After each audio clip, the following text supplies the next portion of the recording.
Hello friends, कैसे हैं आप सब। अजीब दास्तान स्टोरी में आप लोगों का स्वागत है। पिछले पार्ट में आप लोगों ने सुना कि श्रुति को अक्ष गोद में उठाते हैं और उठा के उन्हें सोफे पे लिटा देते हैं। कहते हैं तुम यहाँ सो।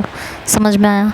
और मुझे अब परेशान करने की ज़रूरत नहीं है, मुझे आ रही है नींद, तो उधर आ भी मत जाना गलती से। ये कह के अक्ष जैसे ही उसको लिटा के ऊपर उठने की कोशिश करते हैं तो उनकी जो शर्ट की बटन होती है वो उसके मंगलसूत्र में उलझ जाती है श्रुति के। तो एकदम से खींचते हैं तो वो डर लगता है कि कहीं बटन ना टूटे, तो वापस से उसी की तरफ आ जाता है। तो श्रुति लेटे लेटे मुस्कुरा रही होती है। अक्ष उसकी तरफ देखते और कहते हैं मुस्कुरा क्या रही हो। कहती है देख लो, वक्त मंजर कुछ नहीं चाहता, भगवान भी नहीं चाहता कि आप मुझे इस तरह बेरुखी से यहाँ पटको। चलो आओ यहाँ बैठो। कहते हैं कि मुझे नहीं बैठना तुम्हारे पास। बड़ी आई भगवान भगवान क्या चाहता है। मुझसे ना जितना दूर हो सके उतनी दूर रहो तुम, यही तुम्हारे लिए ठीक होगा। और ये कह के अब जो है उसका मंगलसूत्र छुड़ाने लगते हैं। वो पूरा उसके लपेटा मार लेता है उसके बटन में। तो एक्चुअली वो श्रुति ने जानबूझ के फंसाया हुआ होता है। जब वो उसे गोद में उठा रहे होते हैं तो श्रुति हंस रही होती है। तक्ष कहता है हंसो मत, इसे निकालना है तो जल्दी निकाल दो, नहीं तो मेरा दिमाग घूमा तो मैं इसे खींच के तोड़ दूँगा। मंगलसूत्र भी टूटेगा और जो टूटना है वो तो टूटेगा ही। नुकसान तुम्हारा होगा, मेरा नहीं। कहती है मेरा नुकसान क्या होगा, नुकसान आपका होगा। कहती है कि मेरा कैसे नुकसान होगा, बनवा के तो आप ही दोगे, मैं क्यों बनवा के देने लगी। पति तो आप हो मेरे। अच्छा अभी मैं पति हूँ, ये कब हुआ, ये हुआ कब, मुझे तो आइडिया भी नहीं है ऐसा भी कुछ। आई एम योर पति, आर यू सीरियस।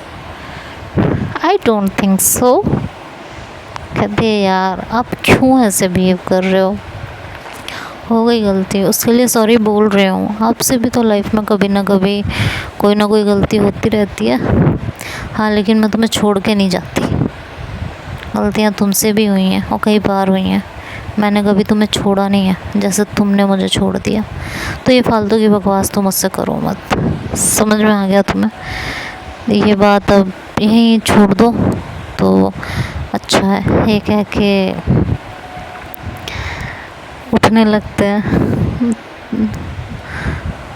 तो फिर से मंगलसूत्र खींचता है तो उठा के उसे मंगलसूत्र पकड़ते हैं और जान लगाने जा रहे होते हैं। तभी श्रुति कहती है हाँ हाँ हाँ रुको, मैं छुड़ा रही हूँ, गुस्सा मत दिखाओ, मैं छुड़ाती हूँ। ये कह के वो मंगलसूत्र छुड़ाती है और अक्ष फिर वहाँ से जाने लगते हैं। तो अक्ष का हाथ पकड़ती है और उन्हें अपनी तरफ खींचती है और कहती है कहाँ चल दिए, ज़रा इधर तो आओ, मेरे दिल को न तरसाओ। हाँ तो अक्ष कहते हैं हाथ छोड़ो मेरा, और ज़ोर से अपना हाथ झटकते हैं उसके हाथ से। आगे जाने लगता है तो श्रुति खड़ी होके पीछे से उनकी शर्ट पकड़ लेती है। वो शर्ट पकड़ के फिर से खींचती है तो अक्ष पीछे होते चले आते हैं। कहती है रुक जाओ जाने वाले रुक जा, मैं तो राही तेरी मंजिल का, नज़रों में तेरी मैं बुरी से, पर आदमी बुरी नहीं मैं दिल का। तो अक्ष की तरफ देखकर कहती है ऐसा है इन सब से कुछ होने वाला नहीं है, छोड़ो मुझे। और ये कह के अपना उसके हाथ से अपना शर्ट छुड़वाती है और बेड पे आ जाती है। श्रुति धीरे से वहाँ से खड़ी होती है और अक्ष के पास आती है। अक्ष कहते हैं सोने देना है या नहीं सोने देना है, या मैं उठ के जाऊँ यहाँ से। तो श्रुति आके उनके गले में बाएं डालती और कहती है आजा पिया तो है प्यार दो, गोरी पैया तो पे वार दो, किस लिए तू इतना उदास, सूखे सूखे होठ, अखियों में प्यास, किस लिए, हाँ किस लिए। तो अक्ष जो है उसकी बाहें पकड़ के ऐसे जोर से मरोड़ते हैं और कहते हैं करना है। तो श्रुति के मुंह से चीख निकल पड़ती है, कहती छोड़ो यार, दर्द हो रहा है, अक्ष प्लीज़ छोड़िए, दर्द हो रहा है, प्लीज़ प्लीज़ प्लीज़ प्लीज़, हाँ प्लीज़ छोड़िए ना। और अपना हाथ छुड़वाती है तो अक्ष छोड़ देते हैं। श्रुति कहती जा रे जा ओ हर जाई, देखी तेरी दिलदारी, दिल देख कर मैं कर बैठी, दिल के दुश्मन से यारी, तुझको आँखों में भर के मर गई मैं तुझ पे मर के, पत्थर की पूजा करके हारी मैं हारी, जा रे जा। तो अक्ष कहते हैं हाँ तो ठीक है ना, मैं कोई हाथ जोड़ने और पाँव पड़ने तो नहीं आ रही ना तुम्हारे पास, जो करना है वो करो, मेरे पास से दूर हटो, बस इतना कहना है मुझे। श्रुति नहीं मान रही होती है तो अक्ष गुस्से में अपनी तकिया उठाते हैं और रूम से बाहर चले जाते हैं, जाके हॉल में सोते हैं। श्रुति वहाँ से उठती है और अक्ष के पास आ जाती है। अक्ष कहता है यार क्या है, सोने दो मुझे। तो कहती है हाय ऐसे कैसे सोने दो, हाँ। कहते देखो ठंड का टाइम वैसे ही है, मुझे लग रही है ठंड, अब मुझे और परेशान मत करो। तो श्रुति कहते हाँ तो मुझे भी तो ठंड लग रही है, इसीलिए तो कह रही हूँ, चलो रूम में प्लीज़। तो कहती है मुझे नहीं जाना।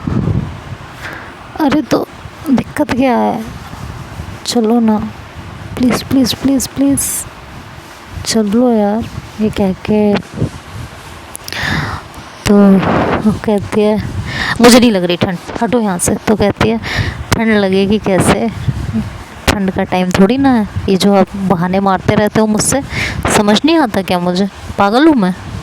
नहीं नहीं, तुमसे ज़्यादा अक्लमंद कौन है, तुम तो वो भी सोच लेती हो जो कोई नहीं सोच सकता, तुम्हारी तो अकल ही बहुत है। श्रुति कहती है मार लीजिए ताने, जो सज़ा देनी है दे दीजिए, बट ऐसे तो ना कीजिए।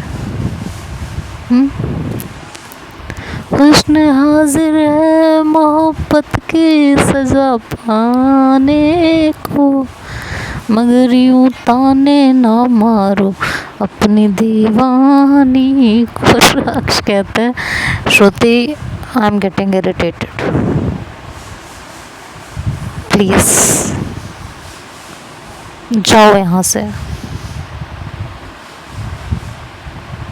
और अक्ष बहुत गुस्से में कहती है, तो श्रुति कहती है अच्छा रूम में चलिए, वहाँ सोइए, मैं नहीं परेशान करूँगी आपको, चलिए। उनका हाथ पकड़ती है और उन्हें रूम में लेके जाती है। अक्ष जाके बेड पे लेट जाता है। श्रुति जो है सोफे पे लेटती है, पूरी रात सिर्फ अक्ष को देखते हुए गुजार देती है। सुबह होती है और धीरे धीरे गेस्ट आना स्टार्ट हो जाते हैं। फर्स्ट डे फर्स्ट पर्सन जो उनके घर में आता है वो उनकी मौसी जी होती हैं अक्ष की, जो अक्ष को बहुत प्यार करती हैं और अक्ष से काफ़ी क्लोज भी होती हैं।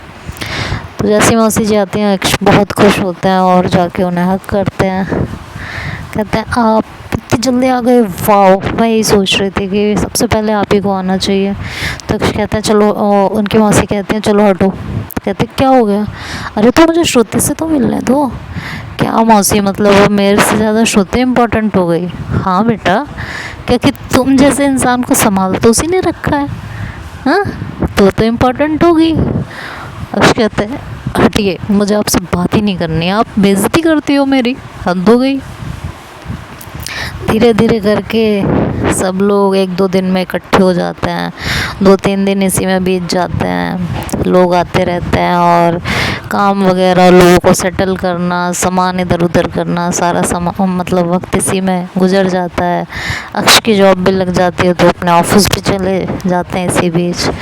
अब श्रुति जैसे जैसे वक्त ख़त्म हो रहा होता है, श्रुति के दिल की धड़कनें बढ़ रही होती हैं कि ये तो वक्त जा रहा है, लेकिन अक्ष की तरफ से तो अभी तक कुछ भी नहीं है। उन्होंने तो मुझे बिल्कुल इग्नोर कर दिया है। हद हो गई है, क्या करूं।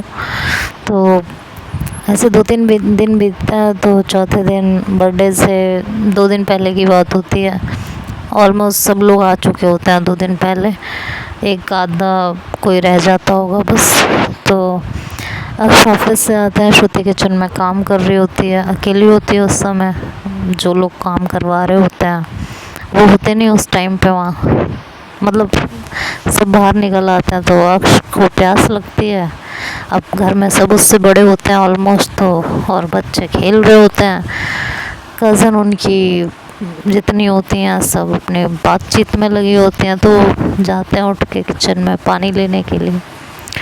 तो देखते हैं श्रुति काम कर रही होती है, साड़ी का पल्लू ऐसे लपेट के कमर में दबा रखा होता है, पीछे ब्लाउज डीप गले का होता है, बैक दिख रही होती है, चूड़ा बनाया हुआ होता है, और बड़ी शिद्दत से अपने काम में लगी हुई होती है।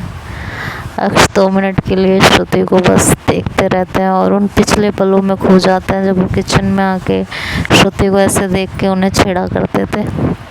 तभी श्रुति कुछ लेने के लिए घूमती है तो देखती है कि वहाँ अक्ष खड़े होते हैं, लेकिन अक्ष तो अपने बेशुद्ध होके यादों में खोए हुए होते हैं। तो श्रुति को शरारत सूझती है, वो आटा निकालती है और अक्ष को बिल्कुल होश नहीं होता। आटा निकालती है और आटा गूंदने लगती है, बाल उसके अपने निकाल के आगे कर लेती है। अब आटा गूंदते हुए जो है बार बार बाल उसकी आंखों पे आ रहे होते हैं। तभी जब अक्ष नहीं होश में आ रहे होते, सोचे जा रहे होते हैं, क्योंकि डीप सोच में चले गए होते हैं वो, काफ़ी डीप गहराई में। तो श्रुति जो है ऐसे ग्लास को गिराने का नाटक करते, ग्लास गिरता है तो उसकी आवाज़ से अक्ष होश में आते हैं। अक्ष आगे बढ़ते हैं और ग्लास उठा के स्लैब पे रखते हैं और दूसरा ग्लास उठाते हैं, उसमें से पानी लेते हैं, पानी पीने लगते हैं। खड़े रहते हैं और पानी पीते रहते हैं, श्रुति को देखते रहते हैं। श्रुति तिरछी नज़रों से अक्ष को ही नोट कर रही होती है और बार बार अपने आर्म से अपने बालों को साइड कर रही होती है। तो अक्ष उसी को देख रहे होता है। श्रुति अक्ष की तरफ देखती और कहती है, क्या खड़े खड़े देख रहे हैं, ये बाल पीछे कर दीजिए ना, आटा गूंद रही हो, दिक्कत हो रही है। अक्ष कहता है, इन बालों को कटवा लो, ठीक है, मैंने नहीं करना कुछ भी, मैं जा रही हूँ, मुझे और भी काम है, नौकर नहीं हूँ तुम्हारी। तो श्रुति कहती है कि अरे सिर्फ एक तो कह रही हूँ, बाल पीछे कर दीजिए, और क्या कहा है। तो कहते हैं मुझे नहीं करना है, बात ख़त्म। तभी वहाँ अनायशा आती है, वो भी किसी काम से आई होती है, भाभी जी उनकी, साथ में उनकी मौसी होती हैं।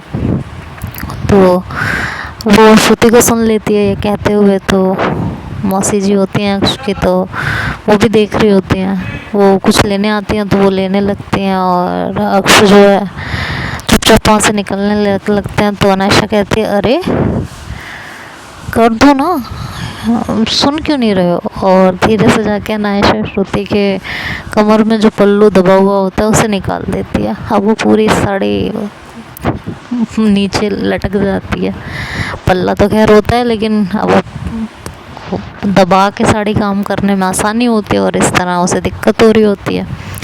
तो वो अनायशा की तरफ देखते हैं तो अनायशा आँख से इशारा कर देती है। तो अक्ष जो है वो कहता है, मैं बाहर जा रही हूँ, मौसी आप भी चलो, यहाँ क्या कर रही हो, ये लोग है ना कर लेंगे। तो उसकी मौसी कहती है, अरे कुछ लेने आई हूँ, लेके चलती हूँ, रुक। तो अनायशा कहती है, अरे उसके बाल उसे परेशान कर रहे हैं, वो ठीक कर दो। तो अक्ष कहते हैं, आप खड़ी हो, आप कर दो। तब तक वो अपने दोनों हाथों में सामान उठा लेती है और कहती है, मुझे ये सामान बाहर लेके जाना है, टाइम नहीं है मेरे पास, कर दो। और बाहर आ जाती है। उसकी मौसी देखती है, कहती है, कर दो अक्ष, बीवी है तुम्हारी, है किसी और की थोड़ी ना है, कर दोगे तो कुछ हो नहीं जाएगा, जाओ बाल सी कर दो उसके बेचारी के, देखो आटा गूंद रही है और सारे बाल अभी मुंह पे आ रहे हैं, दिक्कत हो रही होगी, आँख वाँख में बाल चला गया तो और दिक्कत हो जाएगी, जाओ सही करो। तो अक्ष मरता क्या ना करता, अब फैमिली वालों के सामने तो नाटक जाहिर करना ही था, तो चुपचाप श्रुति के पास जाती है और उसके बालों को पीछे करने लगती है। तो श्रुति कहती है वो ये साड़ी का पल्लू इधर कमर में दबा दीजिए ना घुमा के प्लीज़। तो श्रुति कहती है सिर्फ बाल ठीक करने की बात हुई थी, उसकी बात नहीं। और अक्ष कहते हैं सिर्फ बाल ठीक करने की बात हुई थी, इसकी बात नहीं हुई थी, तो ज़्यादा ना होशियार बनने की कोशिश मत करो। बड़े धीरे से कहते हैं। तो श्रुति कहती है मासी से कहूँ तब करोगे, ऐसे ही कर दो, क्या दिक्कत है तुम्हें? मैं कहाँ कुछ कह रही हूँ, कुछ कह भी तो नहीं रही हूँ। तो अक्ष को वो पुरानी वाली चीज़ें याद आने लगती हैं श्रुति की इन हरकतों से, जब शादी करके आए थे और अब श्रुति पर बिल्कुल ध्यान नहीं देते थे, तब श्रुति ऐसी ऐसी हरकतें करती थी। श्रुति को भी वही मंजर याद आ रहा होता है और अक्ष की आंखों के सामने भी वो अतीत घूम रहा होता है। उसे अजीब लग रहा होता है कि ये सब कुछ नया नया सा, लेकिन वही गुस्सा, वही सारी चीज़ सेम है पहले जैसी। ऐसा लग रहा है जैसे वक्त अपने आप को दोहरा रहा है। वो मन ही मन ये सोच रहे होते हैं। इतने में उनकी मौसी वहाँ से चली जाती हैं, श्रुति उन्हें जाते हुए देखती है, लेकिन अक्ष तो ख्यालों में खोए हुए होते हैं। श्रुति अक्ष से कहती है कर दीजिए ना सही। तो अक्ष जो है ऐसे वो अक्ष के सामने आके खड़ी हो जाती है और कहती है कर दीजिए, मुझसे काम नहीं हो रहा, अभी थोड़ी देर में सब डिनर मांगने लगेंगे और अभी कुछ नहीं बना है। अब ये पल्लू ऐसे रहेगा तो मैं आटा कैसे गूंदूँगी, मुझे दिक्कत होगी। बाल तो ठीक कर दिए, ये भी ठीक कर दीजिए। हाँ, तो अक्ष कहते हैं करती हूँ, कह के उसके साड़ी का पल्लू घुमाते हैं और उसके कमर में डालने लगता है। श्रुति जैसे ही उसका हाथ लगता है, श्रुति एकदम से कहते हैं। तो अक्ष कहते क्या हुआ? कहते हैं ऐसे क्यों छू रहे हो आप? तो कहते हैं कैसे छू रही हो? अब डालो भी नहीं, अंदर डालूंगी तो हाथ तो टच होगा ना। हाँ तो वही तो कह रही हूँ, आराम से खींचे। तो अक्ष जैसे फिर से उसका पल्लू लेके उसकी कमर पे हाथ लगाता है, श्रुति फिर से उछल जाती है। अक्ष कहते हैं क्या है? तो कहती है कुछ नहीं, वो बस गुदगुदी हो रही है। तो हाँ तुम्हें तो गुदगुदी नहीं होती, कुछ और ही हो रहा है ऐसा लग रहा है। हाँ तो अब आप छुएंगे तो कुछ ना कुछ तो होगा ही ना, मेरी क्या गलती है इसमें? तो कहते हैं हाँ सारी गलती मेरी तो होती है हमेशा। हाँ तो गलती तो आप ही की है ना, अब आपके हाथ का टच ऐसा है तो मैं क्या करूँ इसमें? अक्ष कहता है तुम्हारा ना बहुत हो गया, नौटंकी मत करो मेरे से, हटो ये लो। और जल्दी से उसके साड़ी का पल्लू को दबा के और वहाँ से आने लगते हैं। तो श्रुति आके उनके सामने खड़ी हो जाती है।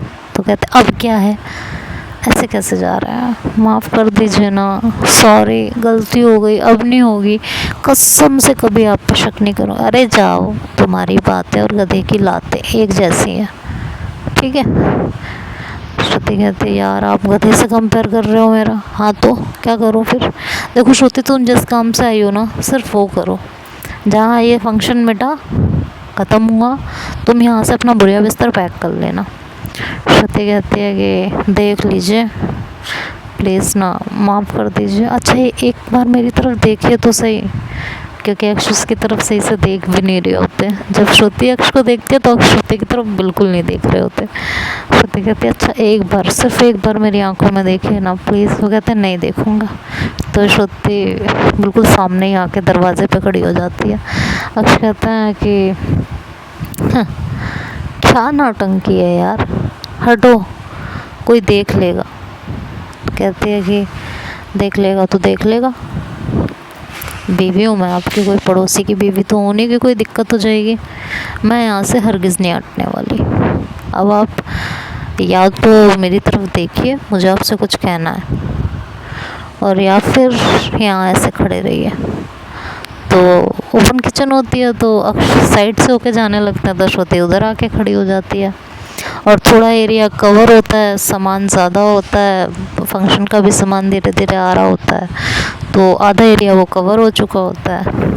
तो अक्ष कहते हैं देखो कोई देख लेगा, बेवजह मजाक बन जाएगा, बात को समझो, ठीक है। अभी यहाँ से हटो, मुझे तुम में 1% भी इंटरेस्ट नहीं है, इस बात को अपने जहन में उतार लो अच्छे से। तो श्रुति कहते जो कहना है कहिए, जो गाली देनी है दीजिए, जितना गुस्सा करना है कीजिए, लेकिन बस एक बार देख लीजिए, मुझे आपसे कुछ कहना है। तो ऐसे ही कह दो, नहीं मेरी आंखों में देखिए तब कहूँगी, देखिए ना प्लीज़ ना। तो देखते हैं हम आगे क्या होगा, ये तो नेक्स्ट पार्ट में सुनेंगे। तब तक के लिए बाय बाय, टेक केयर।